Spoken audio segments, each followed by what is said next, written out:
Greetings, gods and goddesses in training. Welcome back to the channel. It is Uncle Makara right after the full moon, and I actually didn't even realize it was the full moon last night, but I had done a ritual irregardless because my spirit guides had moved my energy to do so. And when I woke up this morning, I had felt like something in me had reset. And so these downloads are kind of streaming in from that lunar energy that is still within my etheric body and kind of giving these imprints. So welcome to the channel. Of course, hit that like and subscribe button if you're new. I've realized, man, that most empaths are so deeply sensitive to other people's emotions, which actually makes them really good caretakers. Since they do pick up on other people's moods, pains, and so forth, this leaves them feeling very drained and keeps them kind of stuck in a safe space role rather than them stepping into their own power. And what this collective Primal Sutra is about is getting the empaths to recognize, I need to reclaim my power back.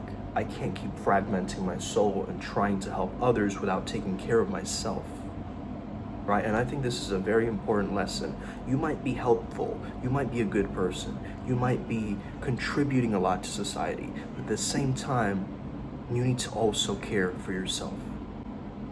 Because if you aren't fully filled, right, fulfilled in terms of your reservoir, in terms of your energy levels, how are you going to serve the collective from that energy? How are you possibly going to give value if you are not recognizing your own value? The first thing is to kill the caretaker energy. Stop absorbing and carrying other people's problems for them. Become the guide. What do I mean by the guide? You're offering clarity and you're offering wisdom without taking responsibility for another person's choices or action. The next thing to do is set very clear boundaries and call back that energy. Call back that light within you. And you need to also drop the fixer or the savior role, okay? And I'm speaking to you from my heart space right now because I've been through this, man. I've been the people pleaser, I've been the overextender, I've been the one that goes deep into my own emotions and starts sinking into the abyss, not knowing that I can actually wrestle my way out. Drop the mom label or the dad label. Stop being a rescuer for others or a savior for others. This drains your life force and it actually blocks your own abundance. Imagine you're like a guidebook, right? And when people are asking you for guidance, you give them a couple of clear points to help them turn into the right direction. That's all you're doing as a new earth leader, is you understand your craft so well that it speaks through you. Trust other people's free will and stop chasing the validation from being indispensable. Recognize certain boundary violations and protect your space. And of course, as we're using the analogy of a video game for life, stop going on so many side quests and focus on your main quest. And once you do this, I promise you, your power will start returning, more creative inspiration, more recognition as a leader or an authority figure, greater flow of wealth and relationships, even your personal power, and generally a stronger alignment for your path and purpose. I've noticed that a lot of empaths struggle to speak the truth and just feel comfortable in their authentic selves. This comes through, of course, deep-rooted fears, often from past lives, okay? Generational trauma, maybe even early life experiences, where expressing one's gifts meant ridicule, danger, and rejection, okay? All of the three things that I've faced in my life over and over again. After a while, your heart stops closing and it just remains open, okay? It's kind of like life will push you to the brink, and after a while you'll stop that resistance, you'll stop closing your open-heartedness. As you remain in that openness, you'll start noticing my flow state is returning, okay? Because you have most of your flow alive when you're being yourself, when you can fully express yourself, not when you're putting on a role or a mask that you're playing. Fear of being labeled weird gets you to hide your truth and you start dimming down your own light. The key realization here is, guys, you're already being seen as different. So stop wasting energy trying to fit in.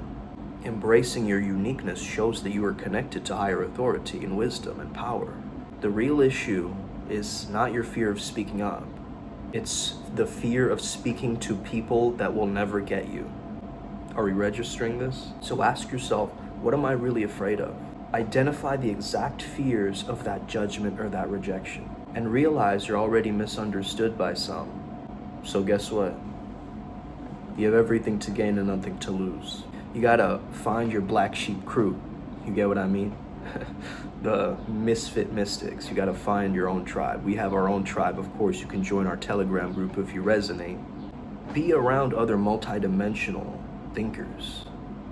Therefore, you can feel much more at home, at ease with yourself, so that your truth starts to feel more normalized, you see? Again, I've realized I gotta speak to the right people.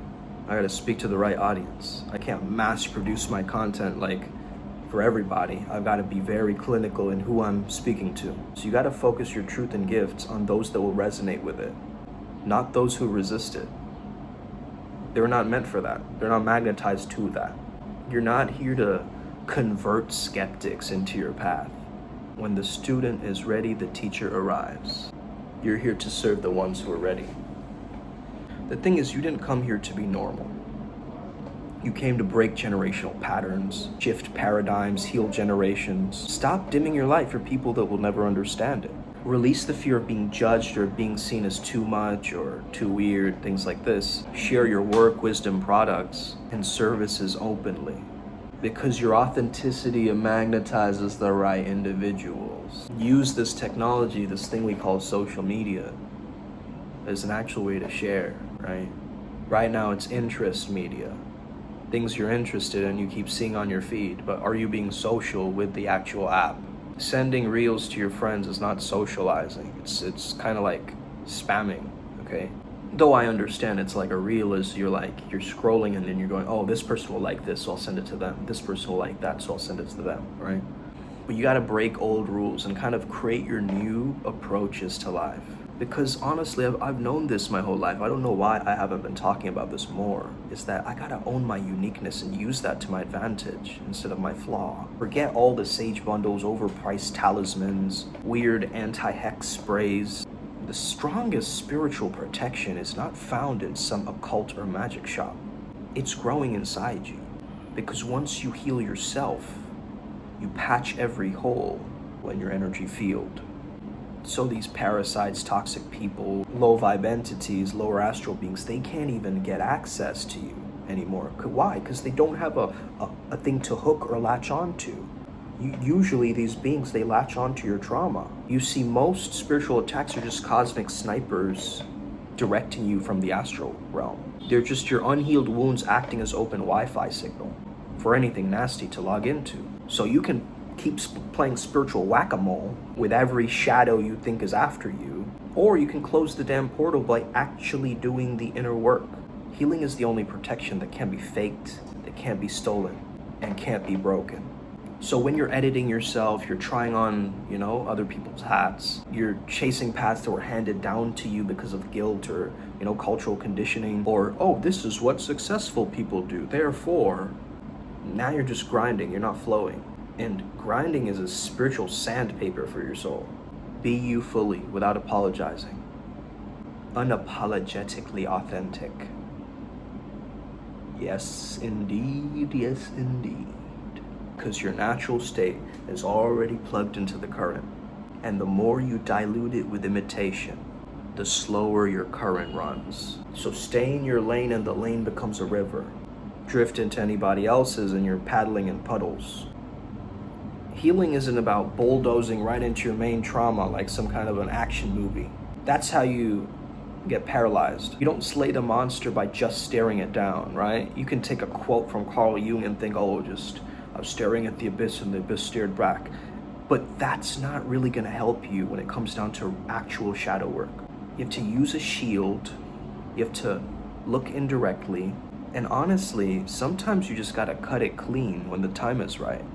Yes, there are times where you can integrate your shadow, but if something is really sabotaging you, I say get rid of it. That judgment on yourself and others is what creates this kind of resistance feeling or this stuckness feeling. Judgment rots your frequency. It makes you keep reliving the same script. The trick is resourcing, right? Going back to source. Resourcefulness.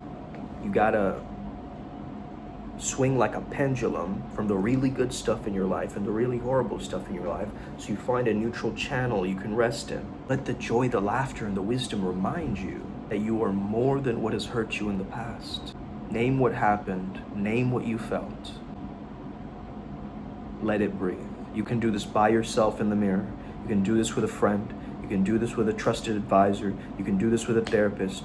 You can put yourself into these containers with somebody else where you start to really understand that this is what it's about. Okay, I get it now. Now I can move with the clarity and the certainty that I know is within me. This person is just a key, right? Everyone is a key. This is a download from Janus, right? Everyone that you meet in your life is a key that unlocks something within your very potential. But that thing that they're unlocking has already been within you this whole time. It's just their energy signature reminded you of it, right? Every time that I think that I've done enough shadow work, another trigger shows up, right? So this is gonna be a lifetime thing, guys, right? Everybody's obsessed in this personal growth community of learning to love yourself.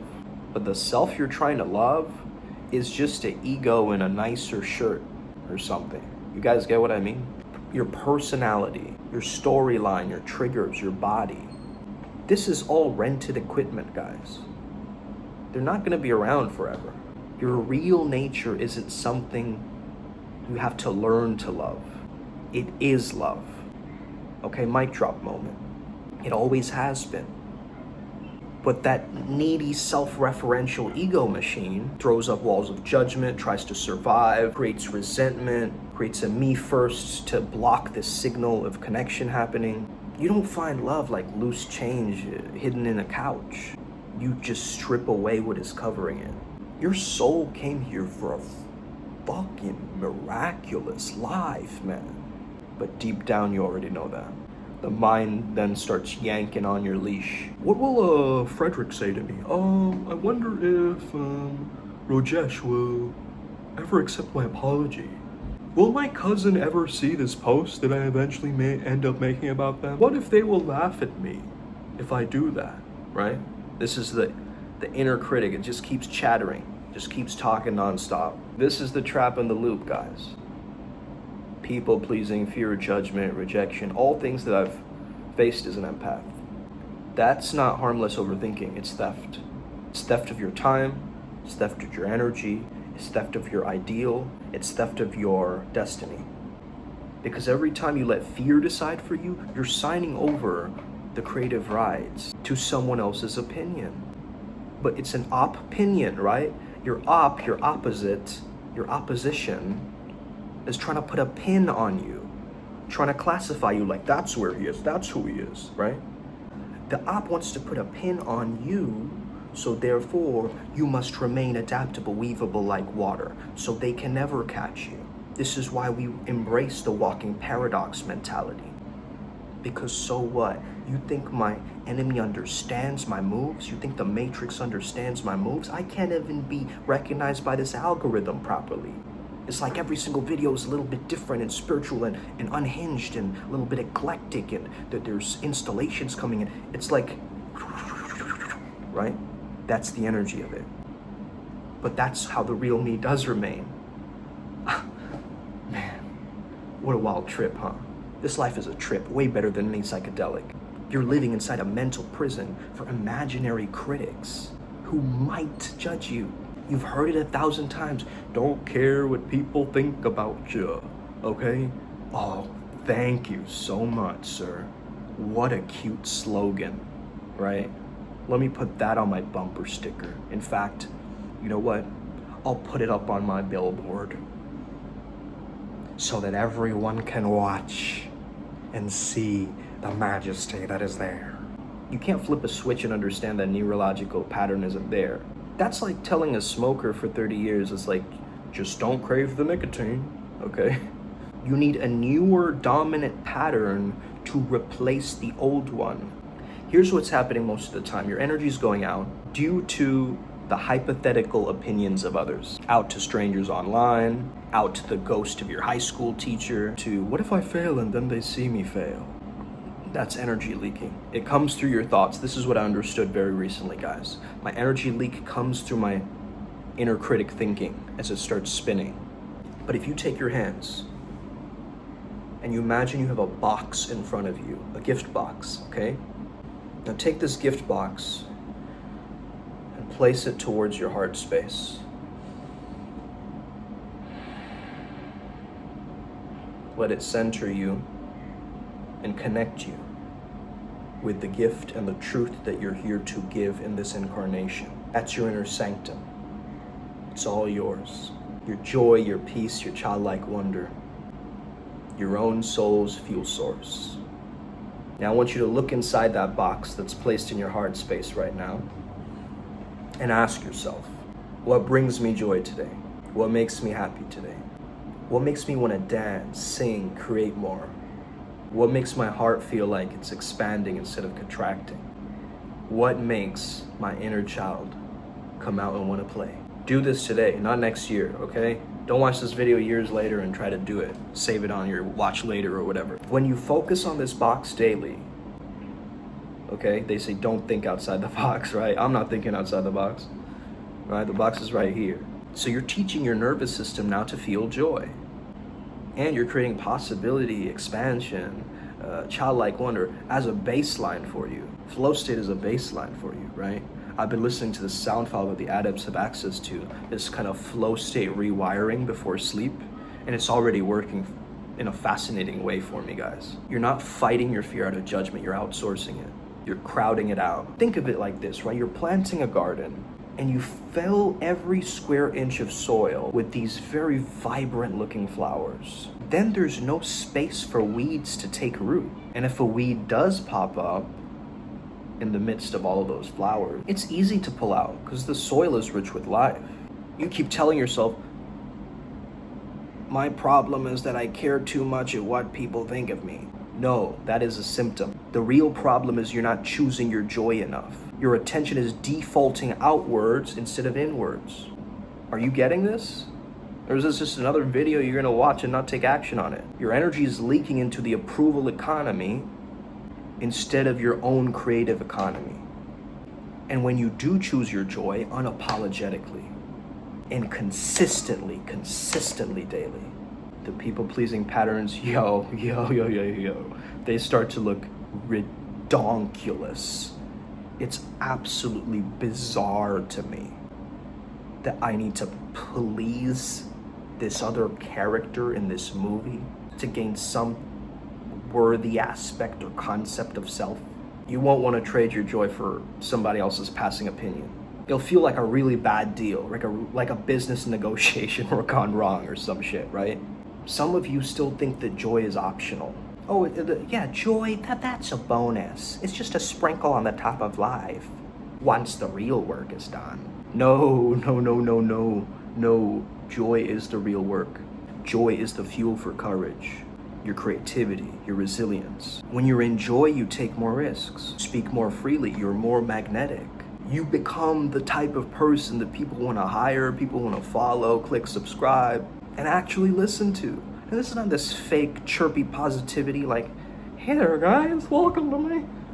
Bro, you gotta speak to people like you're on FaceTime. That's the code. This is the social media algorithm breaker.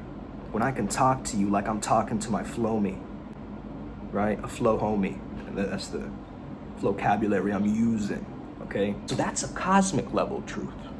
I don't know about you, but that is investment deep into my soul protocol. Because I'm actually now syncing up the frequencies with the frequency of why I'm here.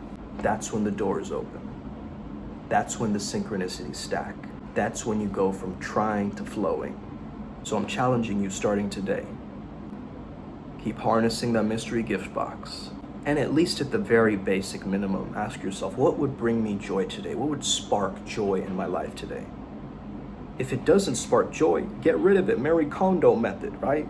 That little Japanese woman or whatever who does those like cleanup shows right? If I pick up an object and I'm like, does this spark joy for me? If not, get rid of it. By the 10th day you do this, your baseline will start shifting because you've trained your brain to scan for possibility rather than threat all the time.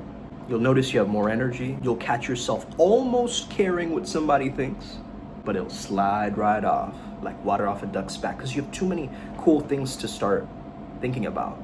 Your mind just has better things to chew on now, right? It has a healthier, digestive, effective snack rather than the fast food of my consciousness. Let's talk of the consequences. We're not sugarcoating things here. If you keep letting your fear and judgment run the show, here's what happens. You will die with a song still left in you. You'll hide your gift so well, you'll end up forgetting where you even placed it.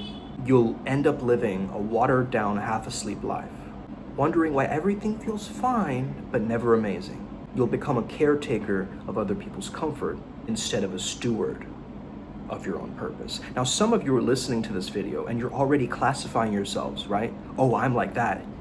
He's speaking truth. Like, I'm like this, right? Be careful, okay? Take it with a grain of Himalayan salt. When your mind spends years in this mode, we start to get sick, anxious, depressed. Symptoms of a soul suffocating under the weight of what will they think. So the real question is not what will they think of me? It's what do I think of me? What do I want this day to feel like? What do I want to create and experience today? If you keep handing your days over to imaginary critics, you're robbing yourself of the only thing that you can't get back, which is time.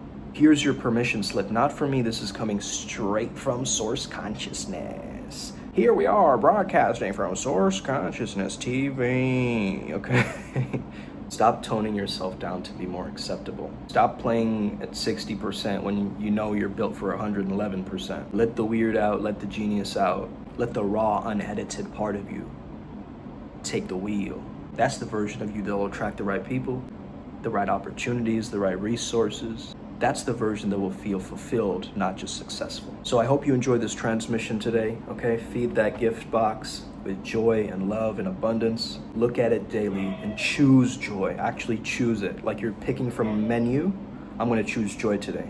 Then repeat, repeat, repeat, and see what happens, okay? I'm curious to know what you'll feel after day 10. Until you can't remember what it feels like to live any other way, okay? I hope that for you. But let's get it today. Upward Spiral gang. May we never be the same again. May the flow be with you. I'll see you on the other side. Let's get it. Boom.